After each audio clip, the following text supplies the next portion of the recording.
Hello guys, how are you all? I hope you all are doing well. So, today I'm here to tell you the difference between lawyer, barrister and advocate. Generally क्या होता है, लोग in terms के बीच का difference उनको अच्छे से पता नहीं होता है और वो इन टर्म्स को सिमिलर ही समझते हैं लगभग. ठीक है, तो today I am here to clear the difference between all three terms, that is lawyer, barrister and advocate. So instead of wasting the time, let's get into this video. तो सबसे पहले हम बात करेंगे लॉयर की. लॉयर जिसे हम हिंदी में वकील भी बोलते हैं.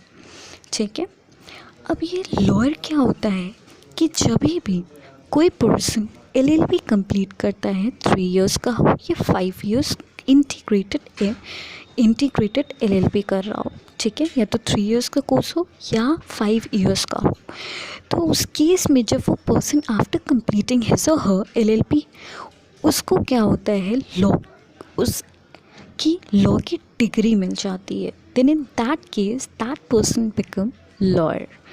ठीक है, अब हम बात करेंगे बैरिस्टर क्या होता है. बैरिस्टर भी लगभग सेम ही होता है.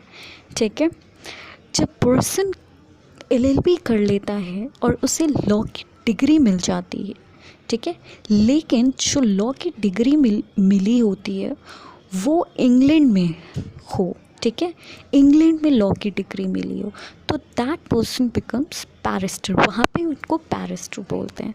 ठीक है, कहने का मतलब क्या है कि ये जो लॉयर और बैरिस्टर है, इनमें कोई टर्म्स का ही डिफरेंस है, बाकी जो चीज़ें हैं वो सेम है, बस टर्म्स का डिफरेंस है. ओके, अच्छा, अब इन दोनों में लॉयर एंड बैरिस्टर दोनों में ही एक कॉमन चीज़ है. ठीक है, और वो कॉमन चीज़ ये है कि दोनों ही जो लॉयर एंड बैरिस्टर, ये दोनों ही क्लाइंट के केसेस को कोर्ट में रिप्रेजेंट नहीं कर सकते हैं. कहने का मतलब क्या है कि ये अपने क्लाइंट्स को कोर्ट में रिप्रेजेंट नहीं कर सकते हैं. ठीक है, ओके, अब हम बात करेंगे एडवोकेट की. ये एडवोकेट क्या होता है.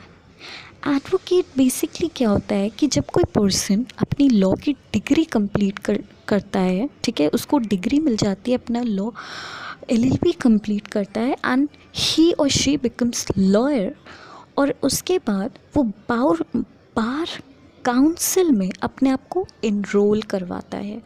ठीक है, तो वो एडवोकेट हो जाता है. ठीक है, कहने का मतलब क्या है कि कोई लॉयर जब बार काउंसिल ऑफ इंडिया के एग्ज़ाम्स देता है, ठीक है, एंड उसे वो पास कर लेता है, फिर क्या होता है, वो अपने आप को एनरोल करवाता है. ठीक है, तो उस एनरोलमेंट के बाद उसको लाइसेंस फॉर प्रैक्टिस मिलता है. ठीक है, वो लाइसेंस मिल जाता है कि वो अपने क्लाइंट्स के केसेस को कोर्ट में रिप्रेजेंट करे.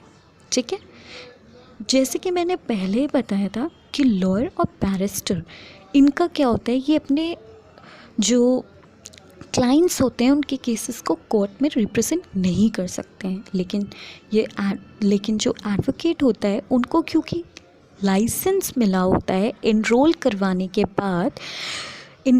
के बाद, तो वो अपने क्लाइंट्स के केसेस को कोर्ट में रिप्रेजेंट कर सकते हैं.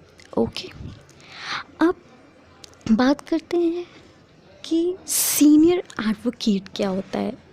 2 चीज़ें होती हैं, एक सीनियर एडवोकेट और एक एडवोकेट ऑन रिकॉर्ड. ये जो सीनियर एडवोकेट होते हैं उनको जो डेजिग्नेशन मिलता है वो ईदर बाय सुप्रीम कोर्ट या फिर हाई कोर्ट.